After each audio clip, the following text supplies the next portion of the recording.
My prince, I've waited so long for Come to me. Let me kiss your poor nice little frog.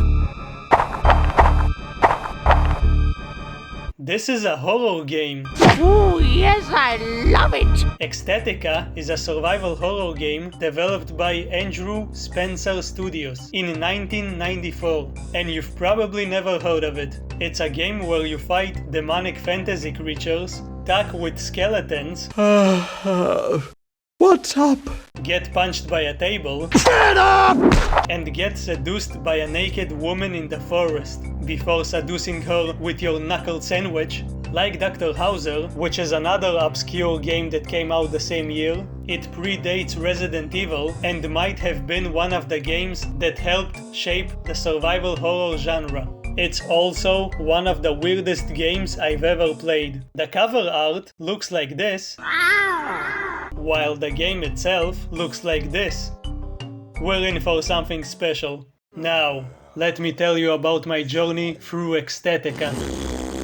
The game takes place in 928 AD. I think that was a few years before the pandemic. Like in Alone in the Dark, you can choose between a woman or a man. Whoever you choose will ride on their trusty steed and look at the camera as if to say, "Are you sure you want to continue? You might not be able to handle it." They're just a traveler, searching for some food, water, and maybe a brothel. They decide to take shelter in a nearby town. Oh no.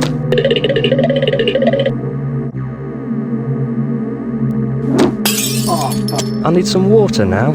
His eyes are coming out of his head. And man, look at that cake! Colonel, I'm trying to sneak around, but I'm dummy thick, and the clap of my ass cheeks keeps alerting the guards. The game takes place in the town of Tich. If you try to go back to your house, the bridge collapses. That's always a good sign. Unlike Alone in the Dark, you have time to get the hang of the controls. You don't have a time limit before enemies start attacking you. Unless you go here and get ambushed by this little pig guy. Oh, he's just a silly Billy playing around. So I gave him a few knuckle sandwiches. As I was getting familiar with the controls, a freaking werewolf jumped on me. After beating me up, he proceeded to hang me upside down, where he continued to hit me until he got bored. I guess he wanted revenge for what I did to this guy. I managed to get loose and find a dead guy with a spear in his chest. No. What do you mean, no? Take the damn spear! No. If you couldn't tell, this town isn't the best place to spend your time. Unless you like to hang around like a Christmas decoration. Most of the people are either dead or insane. We need to figure out what happened here if we want to get out. I just came here to get some water, not solve mysteries, goddammit.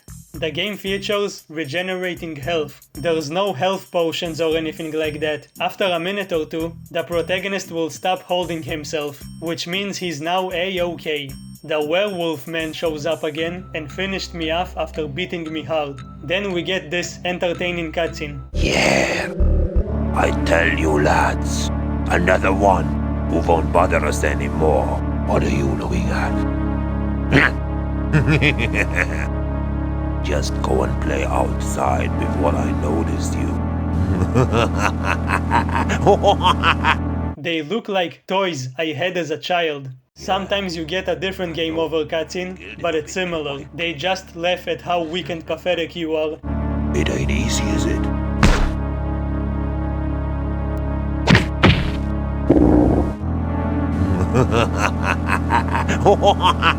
It's very similar to the game over screen from Alone in the Dark 3, or Knighthood. Like in Knighthood and other games from that time, the game has traps that instantly delete you from existence. I tried walking backwards, which actually worked, but then a little goblin kicked me in the nuts and it was all over. This is a survival horror game. If you somehow do get inside, a wizard turns you into a frog, and a bird, or a dragon, or whatever this is, takes you back to the beginning of the game. Just wow. You can change your walk speed by pressing the F1 to 12 keys. Stop banging your head on the wall. I've never played a game that lets you adjust your speed so freely. You can change it to anything you want, from walking really slowly and being stealthy, all the way to sprinting like someone with diarrhea looking for the nearest bathroom. And if you're lucky, you might run into this sentient, pissing statue. You can even piss yourself while there's monsters around you. Speaking of toilet humor, I go inside this house and Farty McFly over here punches me.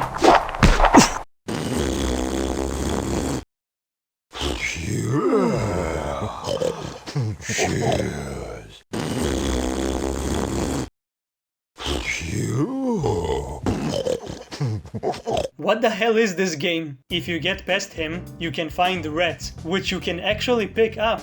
Doing so is absolutely pointless. You can also read them a bedtime story. We learn that some witch wanted to show off her powers, so she did what every normal person would do. She used a secret magical book to summon a powerful demon. The demon then possessed her and unleashed all of these vile creatures. In other words, she's the one who caused the events of the game to happen, because she's dumb. I do not have much time left. He is possessing me, and I have to do something. Phew. Eerie. I'm not sure if this is actually supposed to be a survival horror game. It's a weird contrast. On one hand, you have dead bodies hanging all over the place, and weird creatures trying to kill you. The atmosphere is kind of depressing. There's creepy music, but on the other hand, everything else is so goofy. You can literally sneak up on this drunk, Winnie the Pooh looking ass and kill him with a teddy bear, and all he can do is fart.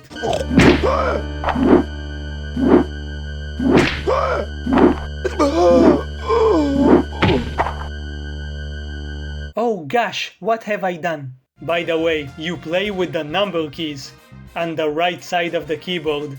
Yeah, did you even remember this part of the keyboard exists? Even though it's similar, the combat is infinitely better than ITD, mostly thanks to the fact you actually have time to react and fight back. Also, it just feels way smoother. Why does everyone have such big butts? You can punch with either hand, but you can also duck to avoid damage. It's basically a 3D beat 'em up. Sadly, you cannot headbutt zombie pirates. If you spam the dodge button, it looks like he's doing the boogie. Shake it, baby. A knife. Yes, finally I found a weapon. But What there's the? nothing here. Hey, that's my freedom! Just off you! I don't like your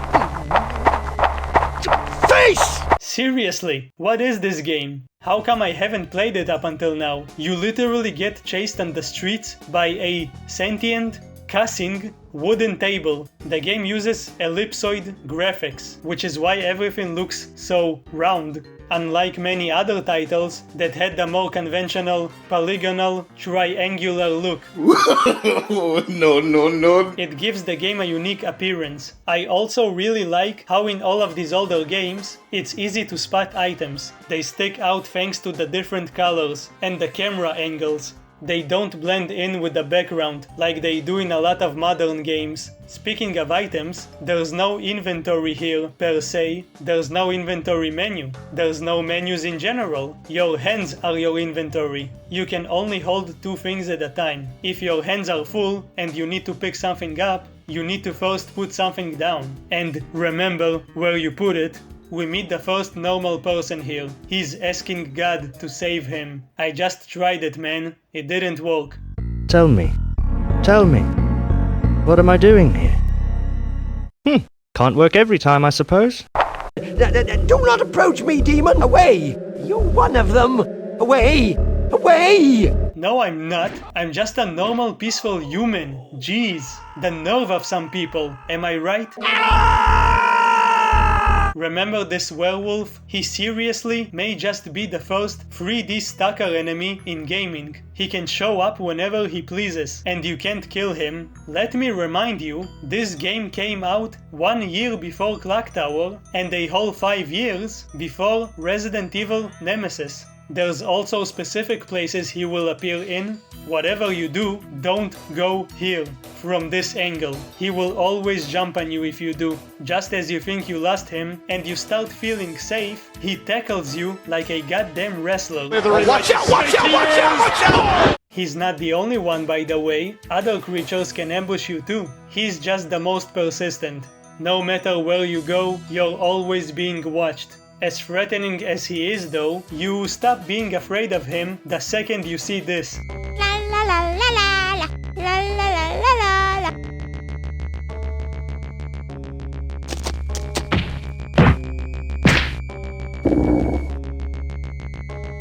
Uh-oh. La la la la la la la la la la la.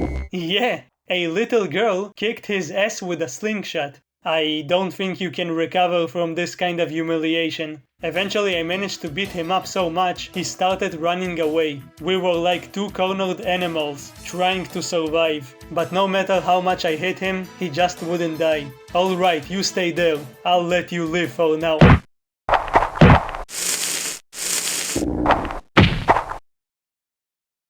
I totally meant to do that. As cool and wacky as this game is, it has one problem: a lack of direction, which is common for most games from this era. There's almost no indication or hint for what you're supposed to do or where you need to go. You basically just explore everything until you stumble into your objective. Instead of going room to room or level to level, you're in one big, open space. It almost feels like an open world game, only all of the NPCs are dead or dying. But there is some magic to this kind of chaotic game design. No one is telling you what to do, so you almost feel like you're crafting your own unique adventure. Until you realize your unique adventure wasn't leading you anywhere for like half an hour, so you give up and look at a walkthrough. I totally didn't do that. I'm just saying that it could happen. To you, nah, not to me. The only sense of direction you get is this book in a room above the farting bear. It has ingredients for some kind of recipe. I need some more stuff. The recipe will somehow help in defeating the creatures who invaded this village. They literally killed and crucified anyone who stood in their path. The protagonist doesn't care though, he just wants a drink. Oh, curse be this woman! It's all her fault! You can help this guy out by carrying him to a shop across the street. Though I don't think it's any safer here. He tells us what we already know, how the witch released the demon. She freed the demons! He says some other random stuff, but he mostly drinks and says how depressing the situation is. Very depressing. Very depressing. Very depressing. Very, very depressing. I like how him drinking counts as dialogue in the subtitles. The werewolf shows up and doesn't notice me jumping in the barrel right in front of him. Look at these modern stealth mechanics. Here we find one of the ingredients for that recipe. I also found this tiny doll earlier, so I put both of them here. Now I only need to find a flower. Remember the little girl from before? She wants her teddy bear, so I give it to her. Oh, you mean Teddy? You left me all alone. Mean Teddy. Good. What are you looking at? Are you asking for a fight or what? Come and play with me. She tells me to follow her, while a goofy blue dragon is chasing us. She leads me to this dungeon and unlocks the door, before disappearing into this little opening. Inside, I get attacked by spooky, scary skeletons. Get past them and we reach some catacombs where a woman and an orb start to float. This freaks the protagonist so much that he runs back. Oh no. Oh no. I don't like that. I don't like that. I really don't like it at all. I guess he'd rather deal with skeletons than with women. This is actually the final area of the game, but we need to do some stuff before actually going there. If you try to go back now, you get slammed by the gate. Get back up, you lazy asshole. I find the last ingredient for the recipe, the flower. After casually beating up a dragon, I also find some armor. Of course I put it on, but now I walk like a person who ate nothing but burgers and pizza their entire life. or someone who got kicked in the nuts. Taking this armor is a massive prank by the developers, since not only does it make you ridiculously slow, but the protagonist will eventually crumble under its weight, and then crumble under this guy's hammer, who has the same clothes as the protagonist. Don't take the armor. Putting the flour in this mixer, I finally complete the recipe, and the protagonist, without hesitation or self-preservation, drinks whatever I just made. The potion turns him into a little squirrel thing. I shouldn't be surprised at this point. I thought it would help me blend in, but the enemies still attack you. If they kill you, you turn back to normal while hanging from their wall. Now it's way harder to escape from enemies, and even the little guys are threatening. So how does turning into a squirrel can help you? Well, if you ever asked yourself that question, maybe you've got bigger problems. But in the game, it helps us get into this little opening the little girl went to. At least the werewolf can't chase me in here. He's too big to get inside here. What? How did he get here? After a while, we eventually turn back to normal. The path leads back to the village, where we meet this depressed old guy. Do not approach me, you! Away! Out! Come on, do as I say! Away! Out! Come on, do as I say! He asks you to leave, but if you get close, he throws his golden sword in fear and begs for his life. That's sad. Do not hurt me, I beg you! So I killed him. What? It's better for him to die by my hand than being tortured by fairy tale monsters. That's all spooky and all, but you know what's the actual scariest part of the game? A woman randomly falling in love with me. I didn't know how to deal with those kinds of emotions, so I got rid of her. Ooh, yes, I love it! Ooh, yes, I love it! Oh, I die of love! So the only thing we got from being a squirrel is this old guy's sword. How does that help us? I randomly discovered this, but if you go here, the protagonist throws the sword into the water and a magical lady appears. She comes out of the water and turns me into an official knight. By the gods of old and their mighty powers, I grant you the honor to become Knight of Tich. I don't know how the protagonist knew how to do that, but okay, you're supposed to learn about her from a specific book. To offer it to the lady as a token of respect. Now I can finally enter this castle. If you go here before becoming a knight, the stupid wizard will turn you into a frog. I love how you can pretty much see the whole game from here. Even items that you left behind will be visible. He reveals more about the story. The witch who released the creatures was actually his maid. She managed to steal one of his magical books, and that's how she summoned the demon, who now hides in the dungeons. And he hides in the dungeons! The wizard wanted to kill him, but he's too old for this shit, so we have to deal with him ourselves. I am so old. Too old! What to do? In order to do that, we need to make some preparations. We get our next objective at the top of the castle. We need to find a special relic and that book the witch has stolen. Rich people complain about how their maids might have stolen their money or jewelry. This one stolen an ancient magical satanic book. I'm not gonna hire her anytime soon, even if I did have the money to do that. Going to the lower floors, there's this big Russian statue that won't let us pass. Hey, stop! No one passes beyond here! So I easily got past him, but got stabbed by the floor. Man, this game is brutal. If you go to the simp lady, you'll find a flying broom. You will literally fly on it like a witch from a fairy tale. You might think that's cool, but it's not. It's super slow, and for some reason it sounds like a car engine. Ooh, yes, I love it! So why take it if it's pretty much useless? Because it helps us get past the spear that comes out of the floor, and some other traps.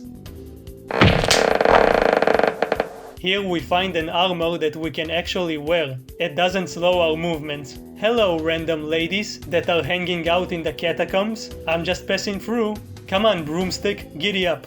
If you want, you can take a rest next to these two burly gentlemen. This truly is a weirdly unique game. I found myself wanting to keep playing it, not just to know how the story ends, but to see what other weird and goofy stuff will happen. I don't think I've ever played a game that is supposed to be a truly classic survival horror game from the 90s, with all of the things you would associate with the genre: tank controls, fixed camera angles, clunky combat, spooky imagery, but also funny, cartoonish, random out-of-place stuff that changes the tone completely. That isn't funny! Sure, there's a lot of goofy horror games from that time. Pretty much all of them are goofy, but most of the time it's unintentional. They either look funny because of technological limitations, or the dialogue and voice acting are just hilarious. Here, the developers clearly meant for all of this stuff to be funny, but also terrifying? I don't know, maybe they weren't intending on making a horror game, but people labeled it as such because of how it looks and plays. After fighting a clone of myself and meeting the bones of the king, we find the witch's magic book. Now we need to find the relic. In order to get it, we must first pray to Jesus. Literally. By reading from the Bible, we prove to this priest guy that we're in fact a human being. I guess anyone who's not religious is a monster in his eyes. They let you inside their church and warn you not to go to the castle with the wizard. Too late for that, my fellow Jesus lovers? Feel at ease here, and do as it pleases you. Okay. What? Oh! You? What? Wait, did you just kill your friend, even though I was the one attacking you? Look, he's not even trying to hit me. I think he was just waiting for an excuse to get rid of that guy. We repaid their kindness by stealing the relic right under their noses. Hey! You can't touch that holy relic! This sacrilege won't go unpunished! Shut up, I was an atheist all along. Ha ha ha. Ouch. By bringing all of these objects to these stacking pillars, we perform a ritual that gives us superpowers, and the protagonist sounds really satisfied about it. Really satisfied.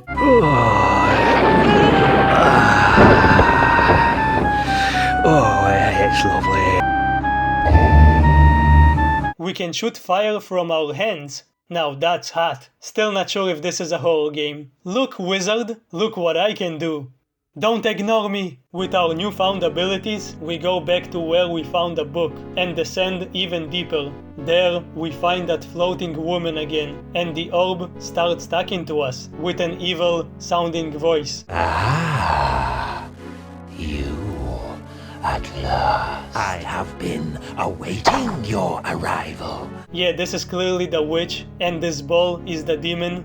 It tells us to follow him to this table. I don't really trust tables after what happened, but do you want to eat or something? Is this a date? So, I have heard so much about you lately, but you must be thirsty. Waiter, you see, I love to entertain my guests to the best of my means. Oh, so this really is a date. He introduces himself as the devil. He's the one who possessed the witch and took control of this town, but he acts like a well-mannered gentleman. Also, I just love this skeleton waiter. Even though he's all-powerful and seemingly indestructible, he claims to have a good heart. He promises to give you whatever you want if you just hand over that bone. You know, the cursed magical artifact that allows you to shoot fire. He presumably couldn't take it himself since it was stuck in that holy church. He's the devil, so he can't just go to church, not even on a Sunday. If you agree to give me this worthless bone you have in your possession. I mean, you do look just like that werewolf asshole, and you are literally the devil. What the hell, you can have it. Get it? What the hell? 'Cause he's the devil? Just take the bone. Now I have you in my power. But I will not be unkind. Follow me. If you give it to him, you get the bad ending. Well, I guess it's good for the protagonist. He does become the devil's minion, but he lets you chill here for as long as you want. So, not bad. But no, you traumatized me throughout the whole game, you smelly wolf. You fool! I will destroy. After a really easy fight, where I stun like the devil dragon with my fire, I managed to defeat him. The protagonist frees the witch from her spell and takes her back to his horse, which doesn't make sense because the bridge is out. How did they get across? Wait, so he could have done that whenever he wanted? All of this time? He could have just left town? Why did he stay then? I guess we're not supposed to think about that. So why is the game called Ecstatica? Is it because you're ecstatic to play it? Well, you should be, because it's a really cool game. But no, it's because that's the name of the witch. You know, I just came here to get some water, but I came out with a hot witch. That's nice, but I'm still thirsty. Thanks for watching up until now. All in all, I really liked Ecstatica. It's really fun going back and seeing how all of these weird old games paved the way to Resident Evil and helped create the survival horror genre. No, it's not as good as Resident Evil, but it's definitely better than the other early horror games. Like Knighthood, it's kind of spooky and is actually tense. You are constantly assaulted from all angles. You almost never feel any relief. There's always something out to get you. At the same time, it's also actually fun. The combat is surprisingly decent and even versatile. There aren't as many bullshit traps that insta-kill you like in those other games. And just in general, there's always something cool and entertaining waiting for you around every corner. Playing Ecstatica feels like being inside a surreal horror comedy folklore. You need a relic and a book of magic if you want things to happen round here, my friend. On the one hand, it's a story about demons massacring an entire village and hanging their corpses as decorations. Some edgy stuff. Vanity pleasure. On the other hand, they just wanna chill in the pub. Mate, just chug some brewskis with the boys. If you have a chance to play Ecstatica, then do it. I mean, if you want, you don't have to listen to me, you don't have to do anything, but do it. Also, please like, comment and subscribe. More spooky videos to come. Honestly, I think the little girl could have killed Satan herself. She's by far the most powerful character here. I want my teddy bear! Mean teddy, mean teddy. What are you looking at? Mean teddy, mean teddy. What are you looking at? Are you asking for a fight or what? Come and play with me. Mean teddy, mean teddy. What are you looking at? Mean teddy, mean teddy. Good. Mean teddy, mean teddy. Uh-oh. What are you looking at? Mean teddy, mean teddy. Dying again and again.